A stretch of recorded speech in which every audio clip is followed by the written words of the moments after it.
కోసం చాలా కృషి చేసినటువంటి చాలామంది ఉన్నారు, ఆడపడుచులు ఉన్నారు, బ్రదర్స్ అన్నదమ్ములు అందరూ ఉన్నారు. Very very happy.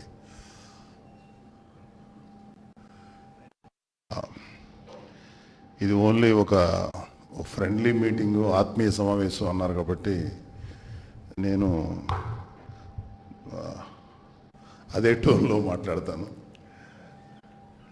నాకు అంటే రియల్ లైఫ్లో ఒక సినిమాల్లోనే చూస్తాం dramatic situation. Real life situation నా పరిస్థితి ఎట్లా ఉండేదంటే, ఈయన ఫోన్ చేశారు. నేను ఉండిలో ప్రకాష్ కారత్ గారు వస్తున్నారు, సిపిఎం పాలిట్ బ్యూరో పక్కన రామరాజు, బలరామ్ గారు, కొంతమంది బిఎస్పి నాయకులు. కరెక్ట్గా కారు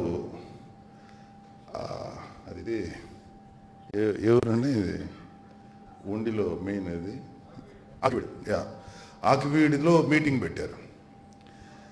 కరెక్ట్గా కారులో నుంచి జస్ట్ ఒక చిన్న ట్రాన్సిట్ హోటల్లో దిగి కాఫీ తాగి మీటింగ్కి వెళ్ళాలి.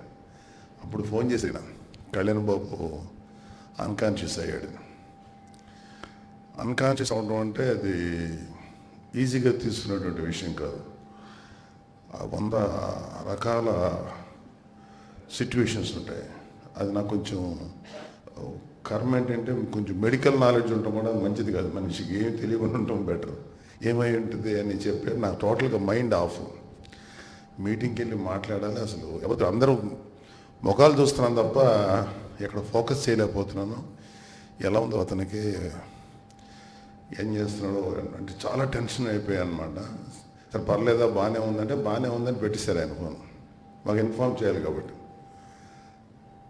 నాకు ఇంకా మీటింగ్ ఇంకొక ½ అన్ అవర్ ఇంకా అయింది. ఇంకా నాకు మళ్ళీ టెన్షన్ తోటి మళ్ళీ ఫోన్ చేశాను ఆయనకి. ఈసారి ఫోన్ ఎత్తాడు.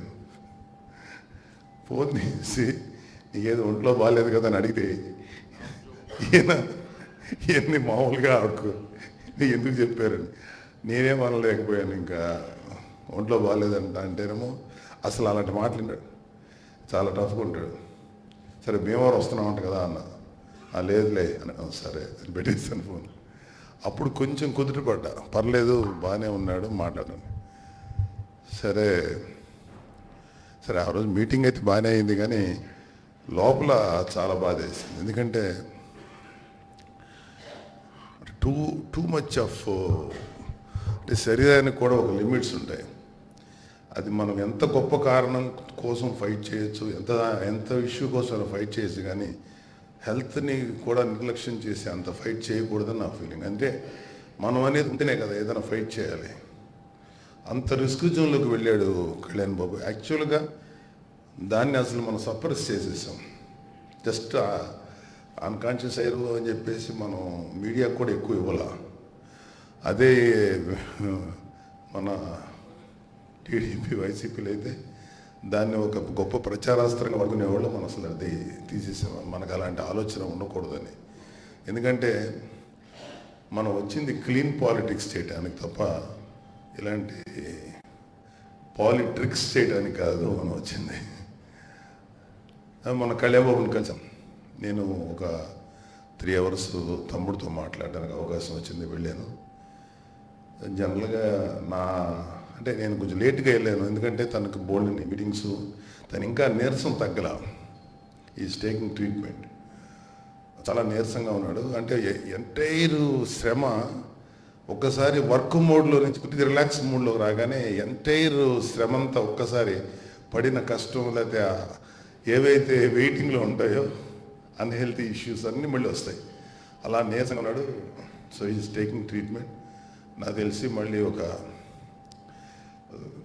ఈ పాటికి క్లియర్ అయిపోయి ఉంటాడు. అప్పుడు వెళ్ళేటప్పుడు చాలా బెటర్గా ఉన్నాడు.